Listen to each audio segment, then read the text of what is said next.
ಇನ್ನು ಮುಂದೆ ಬಿಬಿಎಂಪಿ ನೆನಪು ಮಾತ್ರ. ಇವತ್ತಿನಿಂದ ಗ್ರೇಟರ್ ಬೆಂಗಳೂರು ಪ್ರಾಧಿಕಾರ ಅಸ್ತಿತ್ವಕ್ಕೆ ಬಂದಿದೆ. ಬಿಬಿಎಂಪಿಯ ಯುಗಾಂತ್ಯ ಆಗಿದೆ. ಇವತ್ತಿಂದ ಗ್ರೇಟರ್ ಬೆಂಗಳೂರಿನ ದರ್ಬಾರ್ ಶುರುವಾಗಿದ್ದು ಬಿಬಿಎಂಪಿಗೆ ಗೇಟ್ ಪಾಸ್ ಸಿಕ್ಕಿದೆ.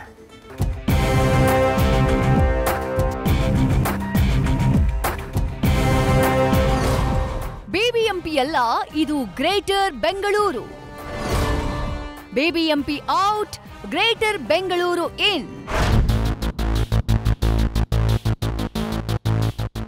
ಬೃಹತ್ ಬೆಂಗಳೂರು ಮಹಾನಗರ ಪಾಲಿಕೆ ತನ್ನ ಅಸ್ತಿತ್ವ ಕಳ್ಕೊಂಡಿದೆ. ಗ್ರೇಟರ್ ಬೆಂಗಳೂರು ಪ್ರಾಧಿಕಾರದ ಶಕೆ ಆರಂಭವಾಗಿದ್ದು ಬೆಂಗಳೂರು ಕೇಂದ್ರ, ಬೆಂಗಳೂರು ದಕ್ಷಿಣ, ಬೆಂಗಳೂರು ಉತ್ತರ ಹೀಗೆ 3 ಪಾಲಿಕೆಯಾಗಿ ವಿಭಜನೆಯಾಗಲಿದೆ.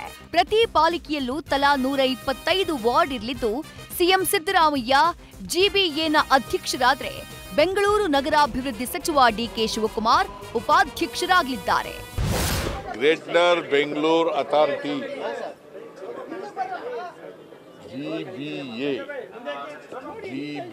ಇನ್ಮೇಲೆ ಬಿಬಿಎಂಪಿ ಇರಲ್ಲ, ಜಿಬಿಎ ಅಂತ ಇರ್ತದೆ. ಅದನ್ನ 2 ಸದನಗಳಲ್ಲಿ ಪಾಸಾಗಿದೆ. ರಾಜ್ಯಪಾಲರು ಅದಕ್ಕೆ ಅಂಕಿತ ಹಾಕಿದ್ದಾರೆ. ಸೊ ಅದು ಕಾನೂನು ಇವತ್ತಿನಿಂದ ಜಾರಿಗೆ ಬರ್ತದೆ. ಸೊ ಅದು ಇನ್ಮೇಲೆ ಬೆಂಗಳೂರು ಗ್ರೇಟರ್ ಬೆಂಗಳೂರಾಗಿ ಇರ್ತದೆ. ಗ್ರೇಟರ್ ಬೆಂಗಳೂರು ಪ್ರಾಧಿಕಾರದ ಅಡಿ ಹೆಚ್ಚುವರಿಯಾಗಿ 22 ಗ್ರಾಮಗಳ 9200 ಹೆಕ್ಟೇರ್ ಪ್ರದೇಶ ಸೇರ್ಪಡೆಯಾಗಲಿದೆ. ಬಿಡದಿ, ಯಲಹಂಕ, ಆನೇಕಲ್ ಸೇರಿದಂತೆ ಒಟ್ಟು 92,000 ಜನಸಂಖ್ಯೆ ಹೊಂದಿರುವ 59 ಗ್ರಾಮಗಳು ಗ್ರೇಟರ್ ಬೆಂಗಳೂರು ವ್ಯಾಪ್ತಿಗೆ ಸೇರ್ಪಡೆಯಾಗಲಿದ್ದು ಬೆಂಗಳೂರಿನ ಎಲ್ಲ ಇಲಾಖೆಗಳ ನಡುವೆ ಸಮನ್ವಯತೆಗೆ ಸಹಕಾರಿಯಾಗುವ ನಿರೀಕ್ಷೆ ಇದೆ. ಇನ್ನು ಗ್ರೇಟರ್ ಬೆಂಗಳೂರು ಪ್ರಾಧಿಕಾರದ ವ್ಯಾಪ್ತಿಗೆ ಹಳ್ಳಿಗಳು ಸೇರ್ಪಡೆಯಾಗಲಿದ್ದು ಅವುಗಳ ಮೌಲ್ಯ ಹೆಚ್ಚಳವಾಗಲಿದೆ. ಇದರಿಂದ ಪ್ರಾಪರ್ಟಿ ಟ್ಯಾಕ್ಸ್ ಹೆಚ್ಚಳವಾದ್ರೆ ಹಳ್ಳಿ ಜನ ಕೂಡ ಪಾರ್ಕಿಂಗ್ ಟ್ಯಾಕ್ಸ್, ಕಸದ ಸೆಸ್ ಕಟ್ಟಬೇಕಾಗುತ್ತೆ. ನೀರಿನ ದರ, ಕಂದಾಯದ ದರವೂ ಹೆಚ್ಚಳವಾಗಿದ್ದು ಮಧ್ಯಮ ಹಾಗೆ ಬಡ ಕುಟುಂಬಗಳಿಗೆ ಹೊರೆಯಾಗುವ ಸಾಧ್ಯತೆ ಇದೆ. ನಮ್ಮ ನಿರೀಕ್ಷೆ ಏನಪ್ಪ ಅಂತಂದರೆ ಕೆಲಸಗಳು ಬಡವರಿಗೆ ತೊಂದರೆ ಕೊಡಬೇಡಿ, ದಯವಿಟ್ಟು ಕೆಲಸಗಳು ಮಾಡಿಕೊಡಿ. ಆದಷ್ಟು ಬಿಬಿಎಂಪಿ ಆಲ್ಸೋ ಕೆಲಸ ಅಂದ್ಬಿಟ್ಟು ಆ ವಾರ್ಡ್ಗಳಲ್ಲಿ ಕೆಲಸ ಮಾಡಿದ್ರೆ ಚೆನ್ನಾಗಿರುತ್ತೆ ಅಂತ ಹೇಳ್ತಾ ಇದ್ದೀನಿ ಸರ್. ಅಲ್ಲಿ ಸೇರೋದ್ರಿಂದ ಅವ್ರ ವಯಸ್ಸಲ್ಲಿ ಟ್ಯಾಕ್ಸ್ ಕಟ್ಟೋ ಮಾಡಿಬಿಡ್ತಾರೆ.